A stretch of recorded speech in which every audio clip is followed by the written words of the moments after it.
Congratulations, you finally have a haircut that matches your age. The note was pinned to my pillow when I jolted awake on my son's wedding day. I reached up smooth skin. My scalp burned, the sharp smell of antiseptic still hanging there. I didn't scream. I opened the safe, pulled out the envelope for a planned transfer of $22 million, and changed the game. I froze in front of the mirror in the marble-tiled bathroom. The woman staring back wasn't Beatrice Langford, the real estate CEO who built dozens of high-rises in Boston. She was someone humiliated to the core. The thick silver hair I'd cared for so carefully, my pride, was gone. All that remained was a slick, burning red, icy scalp. Tears surged, but I forced them back down. They wanted me to fall apart. They wanted me to disappear on the day I should have stood tall as the groom's mother. No, I wasn't giving Sabrina that victory. On the oak nightstand, I saw an ivory envelope with neat blue ink, so carefully written it looked fake. "Have a great day at my wedding." A crude heart at the end. The paper still carried an expensive perfume, the same scent I'd smelled 100 times on my future daughter-in-law. I didn't need to guess who did it. I took a long breath, trembling but clearer than ever. The bedroom safe was still open from last night, where I'd carefully placed the envelope holding the paperwork to transfer $22 million to Michael and Sabrina. That was the wedding gift I'd spent weeks preparing, believing it would be the final bridge to keep my son close. Now, when my fingers touched that envelope, it felt different. The paper wasn't smooth anymore. It was sharp like a blade, cutting into my palm. I gripped it, then set it back in the safe, turned the dial, and listened to the dry metal click. The decision was made. That gift was never leaving this safe. I called Avery Whitman, our longtime family attorney. He picked up after 2 rings. "Beatrice? Ready to sign off on the transfer? I've prepped everything you asked." I kept my voice steady. "Avery, put it on hold. Not a single dollar moves. And tonight, after the reception, I want you at my house. We're rewriting the entire will." Silence on the other end for a moment. "Is something wrong?" I closed my eyes. "Just one thing," I said. I finally woke up. I set the phone down and walked to the closet. I was still shaking, but a small flame had caught in my chest. Sabrina might have shaved my head, but she couldn't strip away the pride and will I'd honed for decades. I pulled a navy silk dress off the hanger, the one I bought myself for my birthday after closing a 30-story tower deal in downtown Boston. I smoothed the cool fabric and remembered that feeling of victory. I knew I'd need it today, not just as a dress, but as armor. The landline rang. I jumped. Not Michael, not Sabrina. It was Lucia, my hairstylist of over 20 years. My throat tightened, but I kept even. "Lucia, I need you right now. Bring the best wig you have. No one can know." She didn't pry. She only whispered, "I'll be there in 20 minutes." While I waited, I sat in the armchair by the window and looked out at the yard under the first snow. White flakes drifted down, covering every branch, every red brick path I'd walked thousands of times. Memories crashed in. The day I became a widow at 32. The night I buried my husband with 12-year-old Michael asleep in my arms, and I swore he would never know fear or hunger. I kept that vow for 3 decades. I worked without stopping. Dawn runs from job sites to the office, late nights reading contracts until my eyes blurred. The first apartments, then a commercial building, then a mall, every brick, every contract tied to my blood, sweat, and sleepless nights. And now, all of it stood to fall into the hands of a woman who saw me as disposable. The doorbell rang. I let Lucia in. She carried a long black box. When she saw my head, she covered her mouth. "Oh my God, Beatrice." I cut off her pity with a tight smile. "Don't ask. Just help me stand tall in front of people today." It took nearly an hour to fit a soft gray-silver wig that looked and moved like real hair. When Lucia held up the mirror, I shivered. The woman in the glass was no longer the wreck from the morning. She had the cool poise and razor gaze my counterparts in business used to respect. I recognized her, Beatrice Langford, the woman who never accepted defeat. I thanked Lucia, slipped a thick envelope into her hand, and walked her out. Alone again, I opened my purse and carefully tucked in a small voice recorder. My instincts told me that today, words without proof would save no one. The clock read 10 a.m., 3 hours until the ceremony at St. Andrew's Church, one of the city's oldest. I closed my eyes and drew a deep breath. The battle started this morning the second my hand touched that bare scalp. But the ending, that would be mine to decide. I grabbed a gray wool coat and a cashmere scarf Michael gave me 10 years ago. That memory now felt like a dull knife scratching, not bleeding. I told myself, "Son, today I'll show you just how badly you misjudged your mother." When I stepped outside, Boston's cold wind slapped my face, but I didn't flinch. I pulled the collar up, adjusted the wig, and got into the car. My driver glanced at me in the rear view, ready to speak. I shook my head. I needed silence. I needed to feed the fire that had just been lit. On the way to the church, I watched people through the window, couples holding hands, families guiding small children across the street. I wondered how many of them had been betrayed by the very people they trusted most, how many had been forced to choose between love and self-respect. I knew today I wasn't fighting only for myself, but for the countless mothers used by their own children, with motherhood thrown back at them as a demand. The car stopped at the church gates. I pressed a hand to my chest and felt a strange calm, not trembling, strength rising. The strength of truth, of a woman pushed to the edge who refused to break. I opened the door, stepped out, and smiled. That smile wasn't for the crowd, or for Michael or Sabrina. It was for me, Beatrice Langford, who woke up on the most important morning of her life with a shaved head and a heart more awake than ever. I sat on the cold pew, looking up at the stained glass flickering with light, and memories rolled in. While the staff rushed flowers and candles into place, my mind slipped back to where it all began: love, loss, and the grit to build a life from nothing. I remember the day it all changed at 32. They handed me my husband Richard's death certificate, sudden heart attack on the highway. I was stunned. One minute we were talking about expanding our little office, the next I was frozen in a hospital corridor, palms over my face, hearing my 12-year-old ask, "Mom, where's Dad?" I had no answer.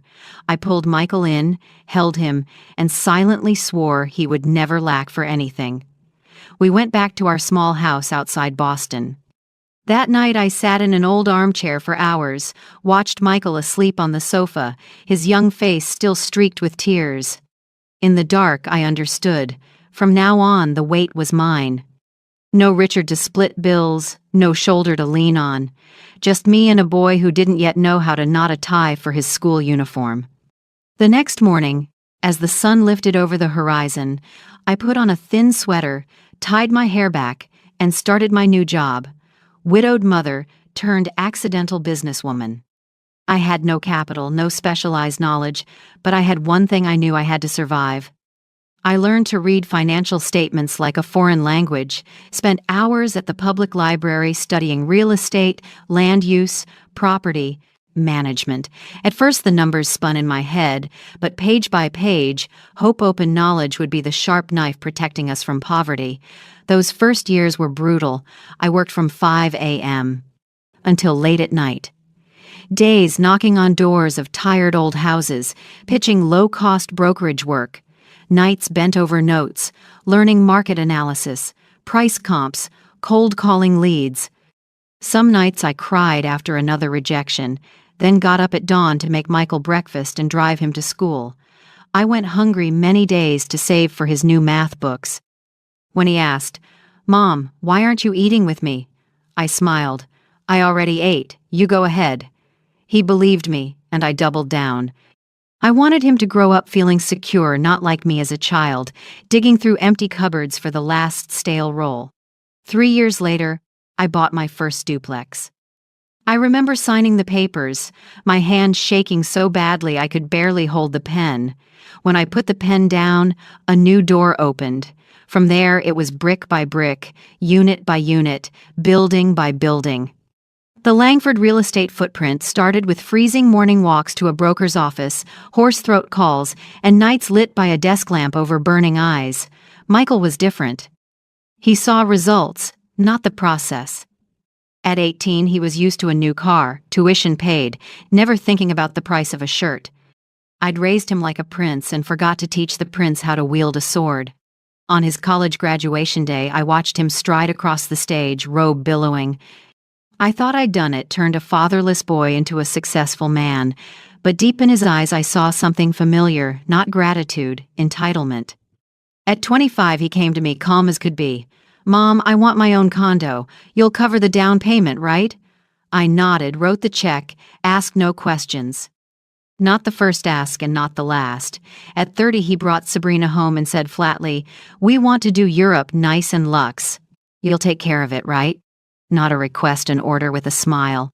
I'd spoiled my son. I thought I was making up for losing his father too soon. In truth, I was teaching him to treat a mother's love like an endless bank. I realized too late, then Sabrina arrived and made it worse. From day one, I felt the chill in her eyes. Smooth talker, good at charming a room with travel stories, fashion, career plans. But when she looked at me, it was scrutiny. No interest in the woman who'd raised Michael. I let it slide, telling myself time would soften things. Instead, I was pushed to the margins. At family dinners, she tossed light jabs. "Mrs. Langford, don't you think that color ages you?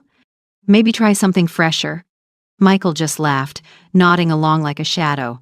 I sat there with my salad, forcing a smile to keep the table from turning into a battlefield. Each time, another scar etched into my heart. I kept handing over money and kept my mouth shut because I was afraid of one thing: losing my son. I believed that if I was more generous, if I gave them more, maybe Michael would remember a mother's love. That's why I prepared the massive wedding gift, $22 million. To me, it was the last key, the hope of keeping me connected to Michael and helping Sabrina see I wasn't an obstacle but an ally. But this morning shattered that illusion. The shaved hair, the mocking note, everything hit like a slap that woke me up. Suddenly I could see clearly. For years I'd traded my health, youth, and self-respect to hold on to a bond that was already rotten. Sitting in the church, listening to the choir rehearse, I lightly touched the wig on my head. It was soft, hiding an ugly truth, but underneath I knew my scalp still burned. That wound was my life in miniature. A shiny surface of success with tears inside left by the people I loved most. I drew a deep breath. Only one question remained. Would I let them keep defining my worth, or would I stand up and define myself? I stayed on the dark wooden pew a moment longer, gripping an old hymnal. The chill of Street Andrews seeped through every crack, into my skin, making me shiver. On the main altar, helpers were lighting candles, their gold glow trembling up the high-arched ceiling. Everything looked beautiful, solemn, just as Sabrina wanted. But to me, that reverence was only the backdrop for a carefully staged farce. I stood and stepped into the side hall. My heels clicked softly on the stone, blending with the bridesmaids' whispers ahead. I meant to step outside for air, but then I froze. In the quiet, a familiar voice came low and urgent. It was Michael.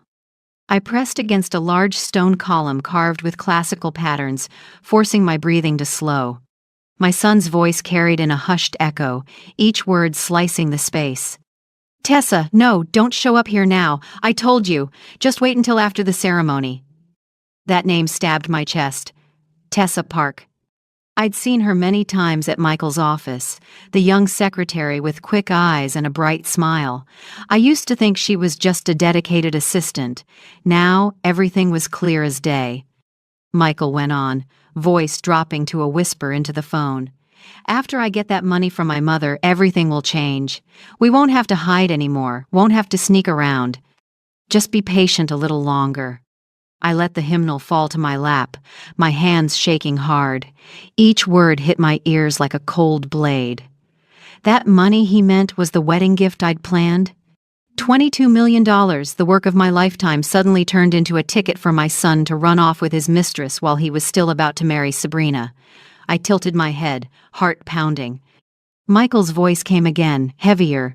You know how my mother Island, she always wants to please me, always afraid I'll go without.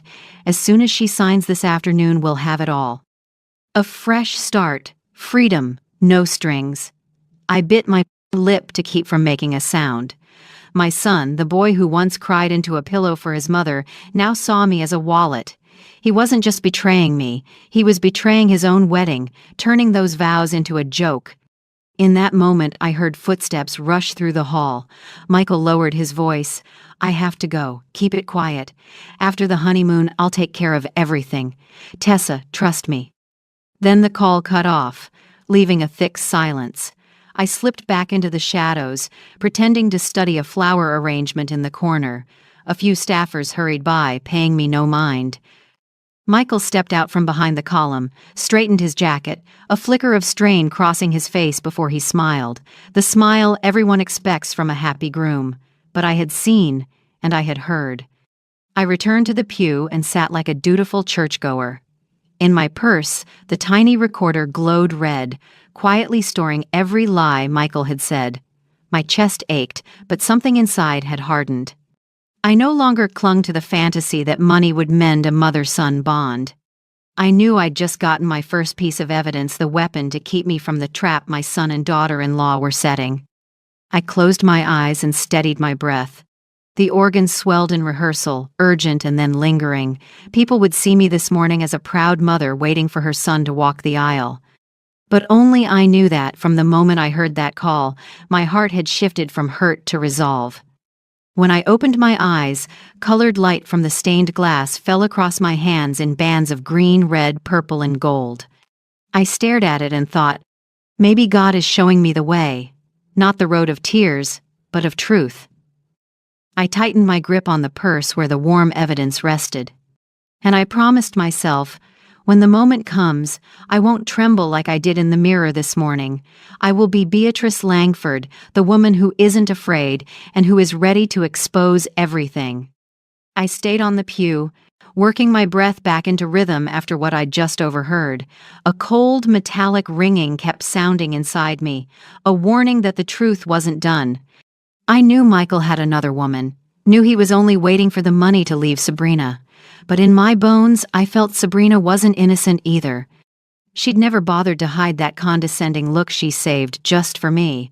I wanted to know what she truly thought, wanted to see my future daughter-in-law's real face, not the glossy one she wore. I rose and slipped down the corridor toward the bridal prep room. The polished marble floor reflected my steps. At the far end, the door sat half open, white light spilling out along with bouncy music and the sharp laughter of several women. I stopped just outside, heart racing, but my feet refused to move away. Through the crack, Sabrina's voice rang out, clear as day, high, confident, brimming with triumph. You know what? In just a few hours I'll have the entire fortune in my hands. $22 million, and by law I get half. Michael's so naive he has no idea. Laughter broke out. I went rigid. My fingers dug into the doorframe, my palms ice cold. Sabrina kept going, lower now but edged with malice. And after that, I'm filing for divorce. I've already contacted an attorney. I don't need to stay with Michael forever. With that money, I can start fresh, freer, and more comfortable. A bridesmaid giggled. What about the mother-in-law? She's a handful, acts like the house is hers. Sabrina dropped her voice, cold as ice. Don't worry. Once the money's in, I'll push Michael to put her in a high-end nursing home. Park her there. Let someone else handle her. Once she's out of the house and the company, she won't have a say in anything. The room burst into shrill laughter, crisp as blades slicing my skin. I shook all over, but not from fear. It was anger, rising from the marrow, a firestorm burning away the weakness of my morning. I stood there, frozen, until I realized I was crushing the recorder in my purse. The red light kept blinking, faithfully catching every word, every bitter laugh. I closed my eyes for a second and knew I'd just gripped a double-edged knife. One edge to protect, the other to strike back. I eased away without a sound. My heart hammered like it would explode, but my steps held steady. I knew if I stayed 1 minute longer, I'd charge in and scream in Sabrina's face. I didn't. Life had taught me enough. Big battles aren't won by hot anger, but by patience and planning. Back in the main sanctuary, no one noticed I'd been gone. Guests were gathering. Chatter filled the air. I smiled and greeted them, burying the storm twisting inside me. In the colored glass, I caught my reflection, a silver-haired woman in a navy dress, deep red lipstick. No one knew that only a few steps away I'd just heard my future daughter-in-law call me an old woman who needs to be locked away. I sat, hands loosely folded. Inside my purse, the recording had become a living piece of proof. I pictured it playing for the crowd, Sabrina's smug laughter echoing, her face going pale as she realized everything was out. The thought gave me an odd, cooling calm. Sabrina wanted me erased, tucked away in some distant nursing home. Michael wanted to drain the money and run with his lover. Both thought I was weak, old, easily beaten. But that contempt gave me strength. I would turn their trap into my launch pad. In that instant, I knew the morning's humiliation had become a pivot point. From the shaved scalp, the spiteful note, the false vows I overheard behind the column, to the vicious laughter in the bridal room, together they formed an indictment I didn't need to add a single word to. All I had to do was wait for the right moment. I drew a deep breath and looked toward the altar. Candlelight washed the Virgin's face. Quietly, I told myself, they think I've lost. I have no idea I've just begun. I straightened my shawl, sat tall, and let a gentle smile return. Anyone passing by would see only a kind, proud mother of the groom on a big day. But I knew, behind that smile, a double-edged blade was ready, and when I drew it, none of them would see it coming. The church bells pealed, each round rolling through the space like a familiar refrain. Guests took their seats. White-draped pews were dotted with deep red roses. I sat in the front row on the groom's side, fingers lightly holding the small clutch on my lap. All eyes turned to the back, where Sabrina was about to enter on her father's arm. The big doors opened. She appeared in a white French lace gown, the train nearly touching the steps.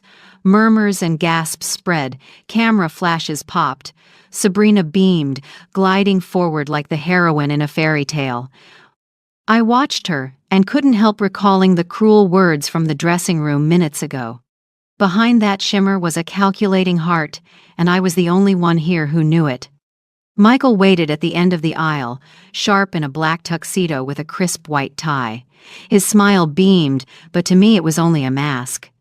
I heard his whisper on the phone in my head, "After I get that money from my mother, everything will change."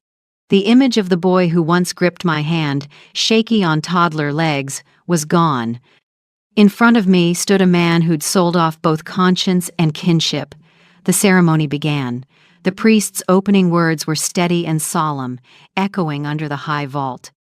I tried to focus, but every "marriage is a sacred union" landed like a taunt. I glanced around, teary eyes, tender smiles, people sure they were witnessing true love. Only I knew they were watching a carefully staged production. When it came time for the vows, Michael turned to Sabrina, his voice low and steady. "I promise to love you, respect you, share every joy and sorrow with you, and be by your side for life." I bit my lip and listened, every word carved into the morning's memory like a blade. He promised fidelity, yet just hours earlier he'd been whispering to another woman. He promised a future together, while planning in his head to leave his wife once he got the money. Then it was Sabrina's turn. She lifted her face, eyes shining as if full of love. "I promise to stand by you, care for you, face every challenge together, and keep this love forever." I almost laughed. Her vows were pretty as a poem, but in my head I still heard the chill of her words, "I'll file for divorce." After that, the mother-in-law goes to a nursing home. That scheming tone and her glowing face were so opposite it made my skin crawl. When the priest asked, "Does anyone object to this marriage?" For a second I wanted to stand and shout that the whole ceremony was a lie, but I clenched my hands and held back. Not yet. The trap I'd set needed time, and that big audience was exactly the witness I wanted when the truth came out. I took a deep breath and gave a faint smile, the kind a mother would wear on a big day. Finally, the bells rang bright, and the priest declared them husband and wife. Michael leaned down to kiss Sabrina, and the church burst into applause. I clapped too slow, firm, smiling the whole time. On the outside, I looked like any proud mother. Inside, every round of applause only confirmed it. Everything I'd just seen was an empty show. As the couple turned to walk out to the cheerful music, I rose and followed, my eyes on the white train and the glossy tuxedo. They thought they'd already won, that I was just a mother pushed aside. But I knew this. The more perfect this ceremony looked, the harder their fall would be. I brushed my hand over my purse, where the recorder was safe. The evidence was enough to expose it all. I pictured Michael's face when he realized he'd been found out, Sabrina's panic when she heard her own voice ring out before a crowd. A strange calm settled over me. People poured out of the church toward the lavishly decorated reception hall. White flowers stretched everywhere. Champagne sparkled. Music pulsed. Guests laughed, toasted, raised their glasses. I moved among them, composed, smiling as I greeted familiar faces. No one saw that behind my calm mask, I was holding a storm ready to break. In my head, every step was set. I'd wait until the room drew together, until everyone lifted their glasses to listen to me speak. Then the lies would be dragged into the light, and no one could deny them. I took my seat at the front table under warm golden lights and quietly watched Michael and Sabrina sit side by side, holding hands, smiling at guests. It moved many people. To me, it was just makeup and masks covering rot. I breathed in, slow and deep, and told myself, let them enjoy their last moments of glory. After that, the stage is mine. The music softened, and the murmur of conversation faded. The chandelier lights pooled into a bright circle over the head table where Michael and Sabrina Saturday. My son grinned wide, his face flushed from wine and self-satisfaction. Sabrina matched him, glowing like a bride who had just grabbed her dream. The MC gently announced, "And now please welcome Beatrice, the groom's mother, to share a few words on this special day." Heads turned, expectant eyes landed on me. My heart tightened for a beat, then steadied. This was the moment I'd prepared for since I walked into the ceremony. I stood and slowly lifted a glass of champagne. Chairs scraped, toasts hushed. All eyes rose. I smiled the smile of a proud mother while the storm gathered. First, thank you all for being here to celebrate with our family. For me, this moment is sacred, because I get to see my son step into a new chapter of his life. Applause rippled. I paused, took a small sip, set the glass down. My voice dropped, slow but clear. For 33 years, I've lived by a promise. Since my husband passed, I swore I would protect Michael with everything I had, give my son a full life, and never let him face the want I once knew. A few soft ohs rose from nearby tables. Some older guests nodded, warm-eyed. I let it sit, then continued, and today, I plan to give my son and his new wife a wedding gift, a substantial one. $22 million, the savings of my lifetime, the result of decades of work. The room stirred. I heard the surprised murmurs, a few gasps. Michael squeezed Sabrina's hand, his face tightening slightly as he forced a smile. Sabrina's eyes lit, her lips curled. I drew a deep breath, lifted my head, and shifted tone. But there's something life has taught me. Not every sacrifice is valued, and not everyone deserves the gift you give. The air dipped. Curious looks turned toward me. Michael leaned forward, ready to speak, but I raised a hand to stop him. I pulled a small recorder from my purse and set it on the table. The red light blinked on. Before I decide, I think everyone should hear a few truths. Silence fell. I pressed play. Michael's voice filled the quiet. After I get that money from my mother, everything will change. We won't have to hide anymore. Just be patient a little longer. The audio was so clear a few mouths fell open. Michael blanched and cut in, "Mom, this is a misunderstanding." I looked him straight in the eye, calm but firm. "A misunderstanding? Then where did these words come from? Whose mouth, Michael?" Noise rose. Guests whispered. Sabrina looked at her husband, eyes wide with alarm, then tried to cover with a stiff smile. I didn't give them time. I hit the next clip. "You know how my mother island. She always wants to please me. As soon as she signs this afternoon, we'll have everything. A fresh start, freedom, no strings." When it ended, the room erupted like a kicked beehive. Michael stammered, sprang up. It was just a joke. Don't take it the wrong way." I narrowed my eyes, cutting through him. "A joke? Joking about betraying a marriage? Joking about treating your mother like a wallet?" Michael went silent, sweat beading on his forehead. Sabrina tried to hold his hand. His hand shook. I turned, fixing my gaze on her. "And Sabrina, you have something to explain too." I pulled a small note from my purse, the nasty line I found on my pillow that morning. "Congratulations, you finally have a haircut that matches your age. Enjoy my wedding." I held it up for the nearest tables to see. "You plan to erase me from this celebration by shaving my head in my sleep? A cheap, degrading stunt?" Sabrina shot up, face flaming. "That's not mine." "You're making this up." I smiled. "Cool, really?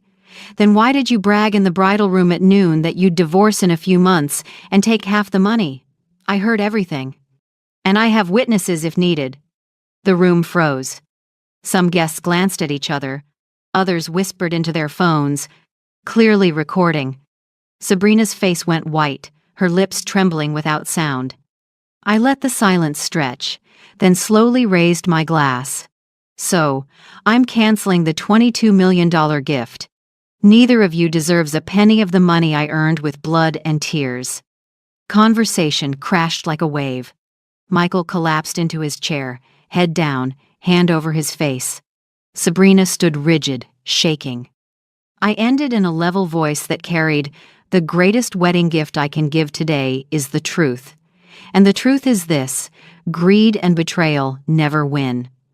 I set the glass down and turned to leave. Chairs scraped, voices rose, a few "oh my gods" rang out behind me. But my steps were light and steady. I was no longer the woman trembling in the mirror this morning. I was the one who stripped the masks off my son and daughter-in-law in front of everyone. In that moment, I knew I'd taken back control. And the game, from here on out, had only just begun. I left the hall with my back straight, neither rushing nor hesitating. Each step tapped evenly on the tile, like a reminder that the weight had lifted from my shoulders. Behind me, chaos still rolled, chairs dragged, people calling out the sounds of a wedding turned storm. I had just reached the grand lobby when I heard hurried footsteps. Michael rushed up and grabbed my arm. The handsome groom's polish was gone, replaced by panic and bloodshot eyes. "Mom, please, don't do this." "You misunderstood. It was all just—" I turned and met his eyes, the eyes that once made me proud, now filled with desperation. I pulled my arm free, my voice low and firm. "I've heard enough, Michael. There's no misunderstanding." He stammered for an excuse. I only said that to test her." "I never meant—" "Enough!" I cut him off, my voice ringing through the wide lobby. "Don't turn betrayal into a joke. I gave my whole life for you, and this is how you repay me?" Michael froze, his mouth working but no words coming out. His face twisted for a moment, anger and despair tangled together. Then, as if giving up, he dropped to his knees, hands clutching his head, and whispered, I was wrong. I didn't answer. I gave him one look and turned away. Right then, Sabrina burst out of the hall, her puffed wedding dress slowing her down, but she still lunged forward. Her face had gone pale, her makeup starting to smear, crimson lips trembling. She shrieked, voice shrill. "You made that up! You ruined my wedding!" Her scream drew a few curious guests outside. I stood calmly, watching her snarl like a cornered animal. "Ruined it?" I curled a cold smile. "I only told the truth. You should thank me for showing everyone your real face sooner. Sabrina lunged, trying to snatch the paper from my hand, but an older male guest held her back just in time. His voice was hard. Sabrina, calm down. We all heard it. How are you going to deny it? She broke down, sobbing, mascara streaking her cheeks, all her earlier haughtiness gone. In the chaos, I saw her parents step outside too. They didn't go to their daughter, they stood frozen at the door, eyes full of disappointment. Her father lowered his head, and her mother kept shaking hers, as if witnessing the worst humiliation of their lives. By then, Michael had gotten up, gaunt and sharp-faced, and snapped at Sabrina. You betrayed me too? She turned back, choking up. I just wanted a better future. Her weak excuses sank under the guests' angry whispers. Some shook their heads, others walked off without a backward glance. I looked at the two of them, and a feeling I couldn't name rose in me, not joy, not gloating, just relief that the truth was finally out. I took a few more steps toward the exit. But behind me, Michael ran after me again, this time his voice not frantic but desperate. Mom, please don't abandon me. I know I was wrong. Please give me one more chance. I'll change. I stopped, turned my back to him so he couldn't see the tears on my cheeks. Then I answered, slow but firm. Michael, I've given you chances your whole life. You chose to throw them all away. Now you have to live with the consequences. I didn't wait for his reply. I kept walking, leaving behind the choking sobs of my only son. Outside the hall, the decorated cars still lined up, flowers still bright, but no one wanted photos anymore. Guests drifted off, the air heavy like smoke clinging to the walls. I could feel it, this dream wedding had collapsed in just a few minutes. An old friend, Helen, hurried after me and took my hand. She whispered, Beatrice, you did the right thing. They needed to be exposed. I nodded lightly and said nothing more. Back in the car, I settled into the back seat and looked through the window. In a final glimpse, I saw Michael standing stunned in the lobby while Sabrina sobbed and shoved at people. The scene looked like a warped painting of wedded bliss. I closed my eyes and told myself that today's storm was only the beginning. I knew the aftershocks would keep coming. They would come to me begging or raging. But I was ready now. I wasn't the soft mother anymore. I was Beatrice Langford, and I'd decided to step out of the spiral of lies. The next morning, I woke as pale sunlight slipped through my bedroom curtains. No more wedding clamor, no more of Michael's breathless pleading or Sabrina's furious wailing. Only quiet, and inside me, a resolve clearer than ever. I brewed a pot of coffee and poured it into my favorite white china mug with the rose print. As the warm scent filled the kitchen, I sat down and pulled out an old notebook. I opened to the first page, crammed with financial plans and figures I once treated as proof of a lifetime of sacrifice for family. But today, I took a red pen and crossed out every line, every allocation for Michael. In that moment, I realized that money, no matter how much, turns into a weapon against you when you give it to the wrong person. I had raised a dependent man who never learned to stand on his own, and now he was willing to sell out his own mother for a fake freedom. That painful truth snapped me awake, and I knew I had to act before it was too late. I called my trusted attorney, Richard Cole, who'd stood with me through real estate deals for 2 decades. His warm, deep voice carried a hint of surprise at a Sunday morning call. Good morning, Mrs. Beatrice. I thought you'd be resting after the wedding yesterday. I gave a thin smile and said, Yes, Richard. Yesterday was memorable, to say the least, and because of it, I want to see you today. We need to change the entire will and the transfer documents. No delays. He was quiet for a few seconds, then answered firmly. I'll head to the office now.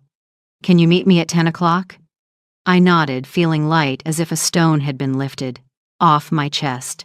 Richard's law office sits in a red brick building downtown, about a 15-minute drive from my house. When I walked in, he was already seated, silver frames slipping down his nose, a thick file set neatly on the desk. He looked at me with sympathetic eyes. I've heard bits about the ceremony. Sounds like you faced a major shock. I let out a long breath, then gave him a brief rundown. The shaved head, the nasty note, Michael's phone call to his lover, Sabrina's venom in the bridal room. Richard listened without interrupting, only nodding now and then. When I finished, he closed the file, face grave. I understand. And you were right to call me. First order of business is the will. Michael will no longer be an heir. Do you want to leave anything to any other family member? I shook my head. No. I want everything moved to a charity fund, supporting widows and single mothers starting businesses. They truly know the value of money and they need it to rebuild. Richard jotted notes quickly, then asked, "What about the trust you set up for Michael?" I sat up straight, voice firm. Terminate it. I want to shut off every pipeline. Not a single dollar goes to him or Sabrina. Over the next few hours, we combed through every contract and clause. I signed the new pages, feeling like I was closing an old door and opening a brighter one. Each stroke of the pen was a cut, severing Michael's dependence on me. When I signed the last document, I leaned back and took a deep breath. I felt released, as if my blood finally flowed freely again after years of being pinned down. Richard gave me a small smile. I know this wasn't easy, but sometimes freedom comes from drawing a hard line. Mrs. Beatrice, you just did the most important thing for the rest of your life. I nodded, gratitude filling me. Back home, I walked into the living room and looked around at the paintings on the walls and the family photos from when Michael was little. For years, I kept them as proof of motherhood and sacrifice. But now I understood. Keeping them out didn't matter anymore. I wasn't erasing memories, but I wouldn't let them bind me either. I opened the safe, took out savings books and company share documents, and filed them neatly into a separate cabinet. I labeled it clearly, Freedom Fund. 3 simple words with the weight of a vow. From now on, money would no longer be the chain tying me to people who don't deserve it. It would be a tool for me and for those who truly need help. That evening I sat on the porch, listening to waves thud in the distance. A glass of red wine glowed on the table. I looked up at a sky full of stars and felt the cool breeze pass over my scalp, where a fine layer of new hair was beginning to grow. I smiled. My reflection in the glass door no longer hurt. It felt like a symbol of a beginning. My phone rang nonstop. Michael, Sabrina, unknown numbers I guessed were relatives. I silenced it and let the screen light and go dark. My decision was made. From now on, I am no one's bank. A calm rose inside me. I knew there were more storms ahead. Michael wouldn't let go easily. Sabrina would try to maneuver. But this time, I was ready. I had the law on my side, evidence in my hand, and most of all, a new faith in myself. I took a sip of wine and whispered, "Freedom," finally found me. Those first days after rewriting the will, I lived in a strange quiet. The big house, once echoing with Michael's footsteps or Sabrina's shrill laugh, held only the ticking clock and the wind slipping through the window. Instead of emptiness, I felt a rare peace. I began to rearrange my life. Financial files went into cabinets. Long, dusty family photos came down from the shelves. I didn't throw them out. I packed them carefully into a large box and stored it deep in the closet. I needed new space for myself. All this time, I'd been the manager, the sacrificer, the protector. I had never truly lived for me. One morning, I walked past a small shop near the beach. A simple wooden sign hung on the clear glass door. Landscape painting classes for all ages. I stood there, peering in, seeing a few women gathered around a long table, brushes in hand, focused on small canvases. Light streamed through the skylight, falling over faces lined with years but bright with excitement. My heart stirred. I remembered my dream at 18 to learn to paint buried by the weight of making a living. That afternoon I went back and signed up. The teacher's name was Mary Ann, a woman about my age, hair loose, voice warm and calm.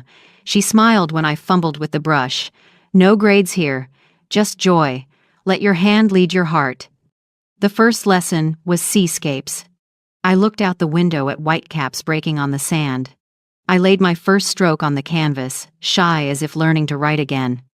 Then, patches of blue and silvery gray began to appear, the smell of oil paint, the feel of bristles sliding across rough fabric. It all made me feel like a child discovering the world. When I finished my first painting, awkward as it was, my eyes stung with tears. I had given myself permission to live and breathe in a new way. From then on, I went every week. I got to know other women, most of whom had weathered loss. Some were widows, some estranged from their children, others fighting illness. We sat side by side, painting and talking, like threads of different colors weaving a new cloth. I didn't feel alone anymore. Outside of class, I often carried a folding chair to the beach near my house. In the mornings, the sea was glassy blue. In the afternoons, sunlight tipped the waves and turned the water into countless shards of sparkling glass. I sat for hours, filling page after page, letting the salty wind play in my hair.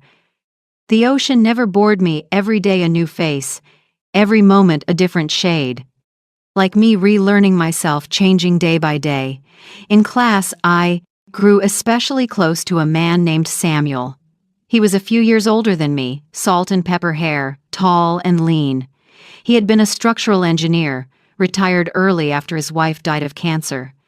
He chose painting to fill the emptiness. I remember the first time we sat together. He tilted his head and smiled. "I'm not good at painting, but I'm great at ruining a canvas. That's why I sit near someone who can inspire me." I laughed. That simple line eased my heart.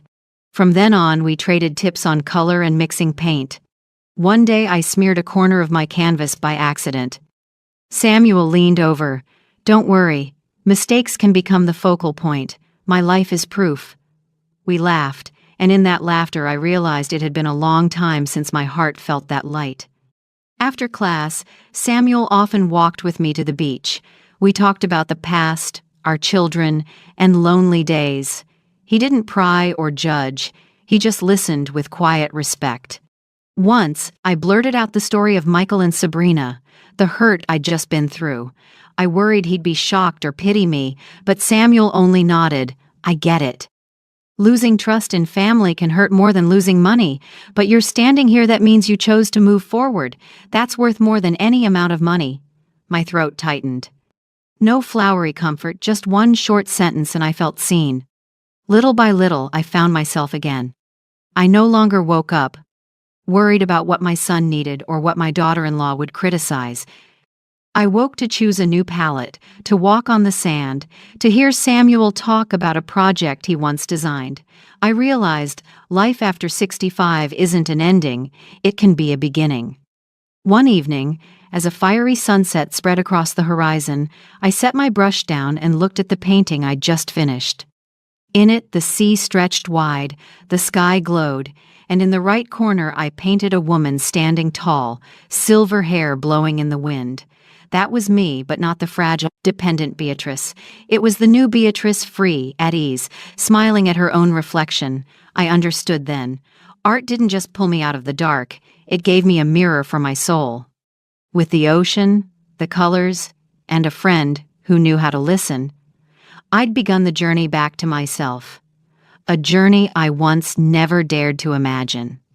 One early fall afternoon, coming home from class with beach sand still clinging to my shoes, I saw a familiar car by my gate, Michael's. The door was cracked open and he was in the driver's seat, looking defeated, a far cry from the polished groom he once was. I sighed, my hand pausing on the latch. I knew this moment would come sooner or later, our final confrontation. When Michael saw me, he hurried out. His eyes were hollow, dark circles stark on his face. He came closer, voice shaking. "Mom, please let me talk to you, just once." I stayed quiet, opened the gate, and motioned him into the living room. The room glowed with late afternoon light, my seascapes on the walls. Michael sat on the sofa, hands clenched together, trembling. I sat across from him, a careful distance between us, my gaze steady. He stared at the floor. "I've lost everything, Mom. Sabrina left. The company I invested in went under. Friends disappeared. I have nothing left. I listened, a mix of pity, anger, and exhaustion rising in me. I asked, calm but clear, "So what are you here to ask me for today?" Michael looked up, eyes red. "Not money. I know you won't give it anymore. I want your forgiveness. I can't sleep, Mom. Your voice from that night keeps echoing in my head. I feel awful." I studied his face for a few seconds, lines of fatigue, eyes that once shone with pride now dulled. I said slowly, "Michael, forgiveness doesn't mean everything goes back to the way it was. Forgiveness is for my peace, not so you can lean on me and depend on me again." He broke down crying, the heavy, sad sound of a grown man. He dropped to his knees and took my hand. "Mom, I'm sorry. I don't know why I was so blind. I'll change. I'll start over, if you'll give me a chance to stand by you." I pulled my hand back, gentle but firm. I shook my head. "Michael, you're my son. That will never change. But the bond of money, of expectations, of unconditional sacrifice that's broken. I'm not your life raft anymore. If you want to start over, you have to stand up on your own." His eyes drifted, like a man lost in a dark night without a path. I stood and walked to the window, looking out at the distant sea. The horizon burned red, the whitecaps rolled in. I turned back, voice resolute. "You know, I found myself again. Painting, the ocean, and new friends showed me I can live fully without anyone's approval or fake gratitude. You need to learn that for yourself." Michael stood, eyes wet, nodding weakly. He took a few steps toward the door, then stopped. "So, is this the last time I can see you?" I stepped closer, set my hand on his shoulder, light but steady. "No, I'm still your mother. But from now on, I open this door only when you come as a man who takes responsibility, not as a child who makes demands. The day you do that, you'll find I'm still here." He bit his lip, said nothing more, and left quietly. The door clicked shut, leaving me in the still room, honeyed sunlight spilling across the wall. I sat down and poured myself a cup of tea. My heart didn't feel completely light, but something was unmistakable. An invisible cord had been cut. I was no longer bound by the guilt of a mother's duty that chained me for years. Michael would answer for what he had done. Outside the window, the scarlet sea faded into deep purple. I suddenly remembered the painting I finished yesterday, a woman standing tall against rough waves, unbroken. I smiled. That woman is me, and today I finally lived up to her. I lifted the teacup, letting the scent of jasmine drift through the air, and told myself, I've faced it, I've cut it off, and I'm free. Spring came late that year, and maybe that's why it was so stunning. Along the road to the beach, rows of cherry trees burst open in the breeze, pale pink petals falling softly, dusting shoulders and footsteps. I strolled under the branches, brushing each petal with my fingertips, feeling my heart warm, as if the whole universe were whispering, "It's time to begin again." The seaside house looked completely different now. Beige walls were dotted with my own paintings, from sunset seas to lavender fields I imagined. Each piece was a shard of my soul, a marker on the path where I learned to love myself. I once thought hair, a dress, or a set of jewelry measured my worth. Now I understand. True worth is in daring to rise from the ashes and bloom at an age no one expects. In the mornings, I brew a pot of jasmine tea and open the window so the salty air rolls in. I sit at the easel and lay down brighter colors than before. No longer only heavy grays, my canvases glow with yellow, pink, and sea green. It's like I'm painting myself in a late-bloom season, flowers not meant for 20-somethings, but for a seasoned heart that still stirs and still dreams. Samuel, my classmate from painting, still drops by. Some days he brings a bunch of blazing red tulips, sets them on the table, and says, half joking, half earnest, "Late-blooming flowers are still flowers, Beatrice." And they often hold their color longer. I smile, neither denying nor confirming, just letting joy slip into each moment.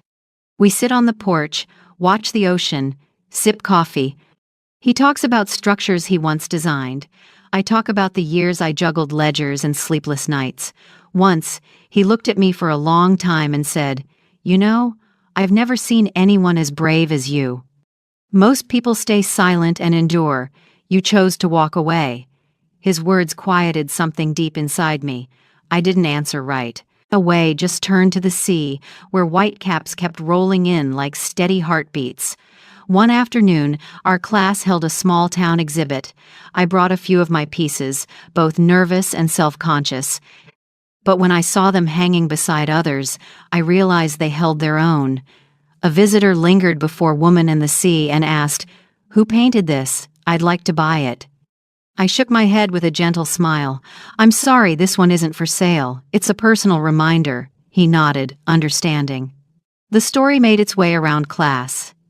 Marianne, our teacher, hugged me and whispered, "Beatrice, you've found your season to bloom." That night, back home, I opened the windows to the ocean breeze. Moonlight laid a silver band across the water, mirroring the starry sky. I stood there a long time, feeling a peace I'd never tasted before. No more resentment, no more sting of betrayal, just a steady faith that life, even late, can still blossom. My phone buzzed on the table, a message from Michael. The same long paragraphs, the same pleading tone, but this time my hand didn't shake to delete them. I left them alone, calm. I'd said everything in our final face-to-face. I didn't owe more explanations, and those bonds no longer held me. I set down my tea, picked up my brush, and painted a white flower opening in the night against a deep violet sky. A late bloom, but whole, and as I laid the final strokes, I knew I was painting my own heart, a heart scarred by hurt, yet patient enough to wait for its full bloom. I whispered, as if to myself, "My season has come late, but beautiful. I never imagined that at my age I could live an entirely different life. A life not revolving around checks, strained family dinners, or being crushed by responsibility. Now, every morning I wake to watch the dawn pink the sea, to lift my brush, and add another patch of color to my painting. I still remember the day I dared to speak the truth at the wedding. It was the turning point of my life. For years I let silence chain me, let fear hold me down. But one brave moment set me free. Since then I've understood, truth can hurt and cost you, but it's the only road to freedom. Michael. He still texts sometimes, occasionally calls. I don't avoid him, but I don't chase him either. I answer briefly, calmly. I show him that a mother's love remains, but reliance and exploitation do not. My son must learn to be a man, take responsibility, and build his own life. That's the only gift I can leave him, and it's worth more than $22 million. As for Sabrina, she vanished from town after the wrecked wedding. I heard she moved to another state, living quietly. I'm neither angry nor pleased. I understand the harshest punishment didn't come from me, it came from the truth in daylight. Once the mask falls, no one believes the pretty words. That's the heaviest sentence. Some afternoons I sit on the porch and watch the whitecaps, thinking how far I've come. From a widow scraping to save every dollar for my child, to a mother betrayed by her son, to the woman who stood up and exposed it all. I lost plenty, but I found myself. And in the end, I'm grateful even for the losses. They cleared a path to my real life. I'm not young, but I have my late bloom. My first paintings now hang in a small seaside shop. Not to make money, but to prove that age can't cage a creative spirit. Samuel drops by sometimes with a book or a new tube of paint, and we sit talking under the sunset. I don't call it late love, just companionship, and that, for me, is enough. If there's anything I want to tell those listening, it's this. Never think it's too late to start over. Truth may make you tremble, but once you speak it, your steps feel lighter. Don't wait for someone to hand you your worth. You can find it in your own hands, in your hobbies, in the small things your heart points to. I know many of you may be living with the fears I carried. Fear of losing affection, of being abandoned, of a family breaking if you stop sacrificing. But remember, real love is never built on taking advantage. Sometimes cutting a toxic tie is the only way to save yourself. And now, as I close my story, I want to say thank you. Thank you for staying, for walking with me through the dark, through the tremors, the tears, and the final smiles. Your presence, dear audience, proves that the story of an ordinary woman like me can still touch another heart. If you've known betrayal, dismissal, or being used, I hope you find a spark here to stand up. And if your days are peaceful, cherish them. They are priceless. I'll end with a warm ask. Please share your thoughts in the comments. Every story and experience deserves to be heard. If this journey meant something to you, tap like so. I know I'm not speaking into the void. And if you'd like to keep walking together, subscribe so we can meet again in other stories, ones about truth, courage, and the strength of our later years. From the bottom of my heart, thank you for giving me your precious time. We may not know each other in real life, but in this moment, our hearts touched. And to me, that is a kind of miracle.